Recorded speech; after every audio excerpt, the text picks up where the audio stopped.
नमस्कार दोस्तों, मैं हूं इरफान शेख और आप देख रहे हैं सिटी 360।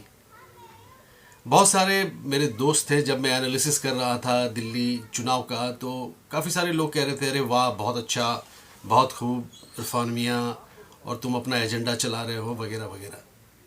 लेकिन मैं अपने सभी उन फ्रेंड्स को ये कहना चाहता हूँ कि माय डियर फ्रेंड्स, मैंने कोई नशा नहीं पाला। मैं शराब नहीं पीता, मैं गुटखा नहीं खाता, मैं सिगरेट नहीं पीता, और 5 स्टार होटलों में जा कर के वहाँ पे खाना पीना रहना मेरा शौक़ नहीं है।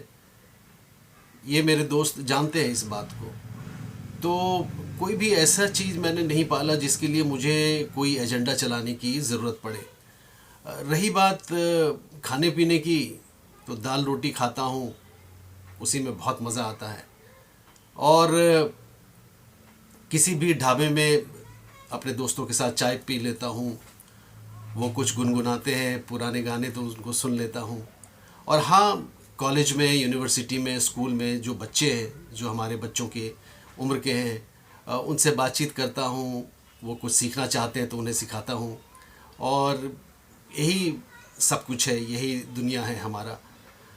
कुल मिलाकर के हमारे जो बच्चे हैं वो अपने अपने काम में बिज़ी हैं, वेल सेटल्ड है। तो हमें कोई एजेंडा चलाने की ज़रूरत नहीं है मेरे दोस्त। आज स्वेरिंग इन होना है। लगभग 27 साल के बाद मुख्यमंत्री, बीजेपी का मुख्यमंत्री दिल्ली को मिलने वाला है। लास्ट टाइम जो मुख्यमंत्री थी वो एक फायर ब्रांड लीडर थी, सुषमा स्वराज जी थी। और उसके बाद दिल्ली यूनिवर्सिटी में एबीपी की तरफ से वो प्रेसिडेंट बनी थी, और छात्र संगठन में बहुत मजबूत लीडर के रूप में वो उभरी थी। और उस टैलेंट को बीजेपी के जो टॉप लीडर्स हैं उन्होंने आइडेंटिफाई किया, देखा, और इस वजह से उन्होंने रेखा गुप्ता जी को एज अ चीफ मिनिस्टर उन्होंने चुना। जाहिर सी बात है कि साहिब सिंह वर्मा जी के बेटे ने ये नाम रिकमेंड किया रेखा गुप्ता जी का। और क्योंकि मुझे मौका मिला था साहिब सिंह जी के साथ कुछ पल रहने का, कुछ वक्त गुजारने का, तो उनकी जो पर्सनालिटी थी उससे मैं बहुत इम्प्रेस था। और आज उनको मैं याद कर रहा हूँ कि कभी भी कोई भी social function Sahib Singh Verma miss नहीं करते थे। और मेरा ये मानना है कि ये जो नई चीफ मिनिस्टर दिल्ली को मिलने जा रहा है, रेखा गुप्ता जी भी उसी तरीके से सोशलाइज करेंगी, लोगों के साथ मिलेंगी, जुलेंगी, उनके दुख दर्द में साथ खड़ी रहेंगी। जाहिर सी बात है कि जिस हिसाब से शीला जी काम करती थी, मुझे ऐसा लगता है कि लगभग उसी अंदाज में ये काम करेंगी। और जो ऑफिशियल्स हैं दिल्ली में, दिल्ली पुलिस लेफ्टिनेंट गवर्नर के पास में है, तो कई बार ऐसा होता है कि चीफ मिनिस्टर के पास भी उन्हें जाना पड़ता है, कमिश्नर ऑफ पुलिस को, और एलजी के पास भी जाना पड़ता है। तो अब ये बात काफ़ी आम होने वाला है कि किसी भी ऑफिशियल से जब आप पूछेंगे कि भाई वो कहाँ जा रहे हैं, कहाँ बिज़ी हैं, तो वो कहेंगे कि मैं आरजी जी के पास जा रहा हूँ, यानी रेखा गुप्ता जी के पास जा रहा हूँ, या फिर एलजी के पास जा रहा हूँ। तो कुल मिलाकर के ये एक बहुत ही इंटरेस्टिंग दौर होने वाला है।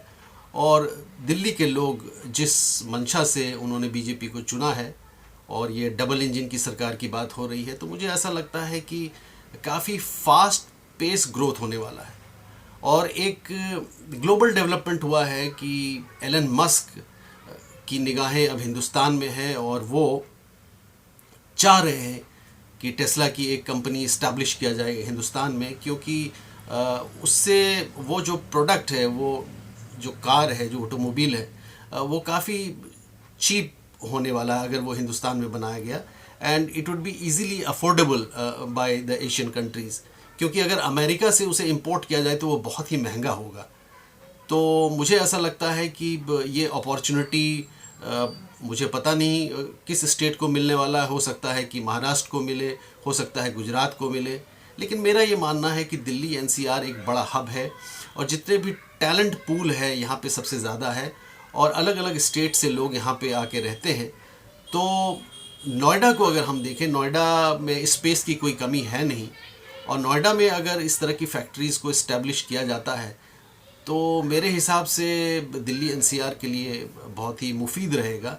और क्योंकि सेंटर में सभी लोग बैठे हुए हैं, मेरा ये मानना है कि industry minister, transport minister, heavy industry minister, law and order minister, I mean home minister, and even the prime minister, they are all in Delhi.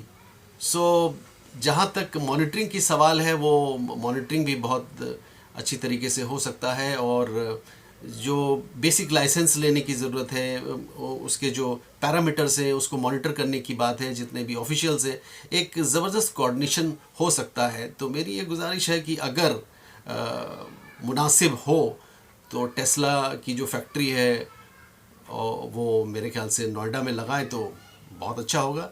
खैर, एक प्रोडक्ट को बनाने के लिए बहुत सारे स्पेयर पार्ट्स हैं जो अलग अलग जगहों से लाया जा सकता है, तो काफ़ी सारे स्टेट्स में इस चीज़ को एक्सपैंड किया जा सकता है।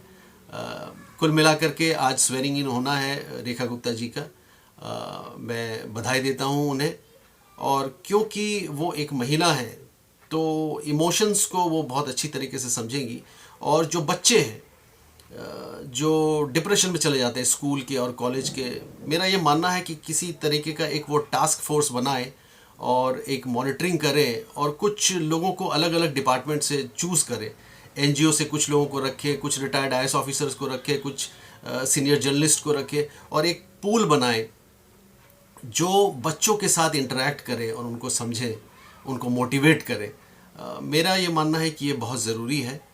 और दूसरी बात यह है कि बीएन सिंह साहब एक बहुत ही सीनियर आईएएस ऑफिसर हैं, और अभी presently he is the transport commissioner in the government of Uttar Pradesh.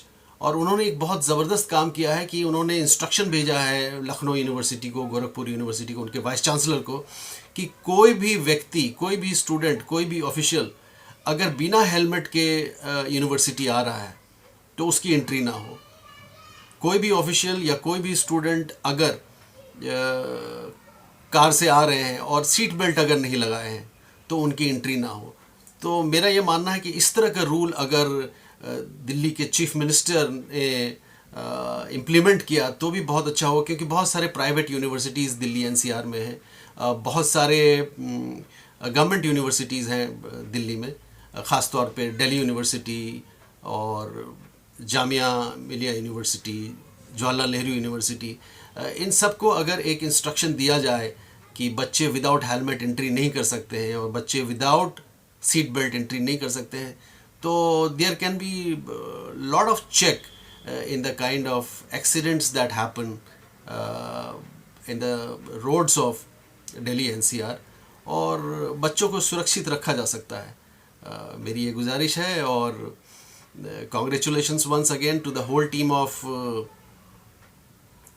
BJP, and I believe senior people like Tiwari Sahab and Upadhyay ji and Gupta ji, they will all be trying to give support to the new Chief Minister. Thank you very much, all of you, for listening to this episode of City 360. God bless you all.